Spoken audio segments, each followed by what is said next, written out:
अस्सलाम वालेकुम नाजरीन, वक्त का पहिया कैसे बदलता है आज हम आपको बताएंगे। डकी भाई जो एक मारूफ यूट्यूबर है, इनको जब NCCIA की जानिब से गिरफ़्तार किया गया था तो उनके ऊपर इल्ज़ाम था कि उनकी जानिब से नौजवानों को, जो मुल्क व कौम के जो बच्चे हैं उनको बहकाया जा रहा है और उसके साथ साथ जो जुआ ऐप्स हैं उसको प्रमोट किया जा रहा है। इसके ऊपर NCCIA की जानिब से इसके ऊपर जहाँ पे मुकदमात का इंदराज किया गया और बहुत से ऐसे यूट्यूबर्स थे उनको उनके नाम शामिल किए गए और 49 के करीब ऐसी वेबसाइट्स के बारे में बताया गया और ऐप्स के बारे में बताया गया कि ये पाकिस्तान में गैर कानूनी तौर पे काम करती हैं। इनको इस्तेमाल करने वाले तमाम जो हैं मुलजिम होंगे, कोई भी इसको इस्तेमाल करेगा उसके ख़िलाफ़ NCCIA जो है वो कार्रवाई करेगी। और इसी बिना के ऊपर जब डकी की गिरफ़्तारी अमल में लाई गई तो NCCIA के एडिशनल डायरेक्टर सरफराज चौधरी की जानिब से जो हैं वो सैकड़ों ऐसे मुख्तलिफ पॉडकास्टर्स या यूट्यूबर्स या मीडिया चैनल्स को इंटरव्यू दिए गए, जिसमें बताया गया कि किस तरह डकी जो है वो मुल्क व कौम के बच्चों को गुमराह कर रहा है और उसके ऊपर NCCIA किस तरह शफाफियत के साथ कार्रवाई कर रही है। लेकिन चंद ही माह के बाद जो है वो वक्त का पहिया बदला और उसके बाद सरफराज चौधरी, जिनकी जानिब से लोगों को बड़ी एक मुहिम चलाई गई कि बताया गया कि डकी और इस समय दीगर जो यूट्यूबर्स हैं वो किस तरह आवाम को गुमराह कर रहे हैं, लेकिन उनके ख़िलाफ़ ही FIA की जानिब से मुकदमा दर्ज किया गया और ये मुकदमा था डकी की अहलिया की जानिब से जो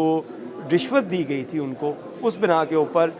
FIA की जानिब से मुकदमे का इंदराज किया गया और ऐसे 17 जो अफसरान थे जो लाहौर, इस्लामाबाद, गुजरांवाला या दीगर जो अज़ला के अंदर NCCIA के लिए काम कर रहे थे, उनकी गिरफ़्तारियाँ अमल में लाई गई और गिरफ़्तारियों के बाद जब ये केसेस के अंदर उनसे रिश्वत के पैसे जो थे वो वापस ले लिए गए, रिकवर किए गए, तो उसके बाद उन अफसरान की जानिब से, जिसमें सरफराज चौधरी भी शामिल हैं, उस्मान है असिस्टेंट डायरेक्टर और इसी तरह बहुत से जो अफसरान जिसमें assistant sub inspector, assistant director समेत दीगर जो लोग थे, उनके इस्तीफ़े जो है वो वज़ारत दाखिला को भिजवाए गए थे। वज़ारत दाखिला की जानिब से आपको बताएं कि ये तमाम जो इस्तीफ़े हैं उनको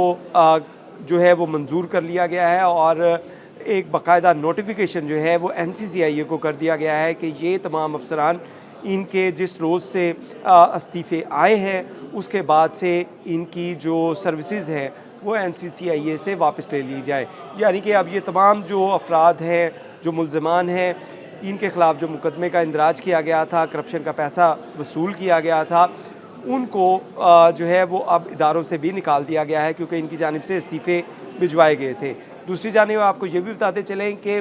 डकी की गिरफ़्तारी जब अमल में लाई गई तो उसके बाद उसको कोट लखपत जेल में रखा गया था और अब वक्त का पहिया ऐसा घूमा है कि सरफराज चौधरी, जिनकी जानिब से इसके ख़िलाफ़ कार्रवाई की गई थी, उनको जब अदालत की जानिब से जेल भिजवाया गया था तो पहले वो कैंप जेल में रहे और कैंप जेल में उनको B क्लास जो है वो अलॉट हुई थी उनके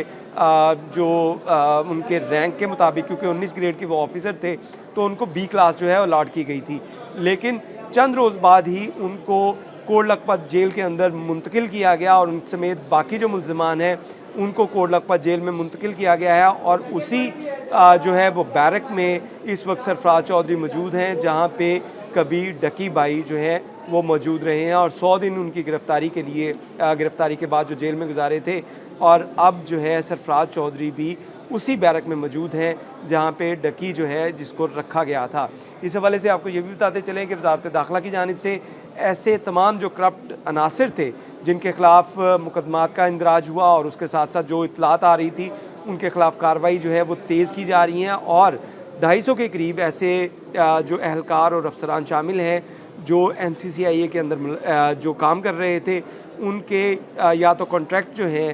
वो रीन्यू नहीं किए जा रहे या उनको नौकरियों से निकालने का सिलसिला जारी है और इसी सिलसिले में इब्तदाई तौर पे अभी 17 जो ऐसे अफसरान जो इस केस के अंदर, डकी के केस के अंदर मुलव्विस थे, उनके इस्तीफ़े मंजूर कर लिए गए हैं और अब वो NCCIA का हिस्सा नहीं रहे और नौकरी से भी उनको हाथ धोना पड़ा और उसी जेल में उनको रखा जा रहा है जहाँ पे उन्होंने डकी को गिरफ़्तार किया था और उसके बाद वहाँ पे रखा था। बहुत शुक्रिया।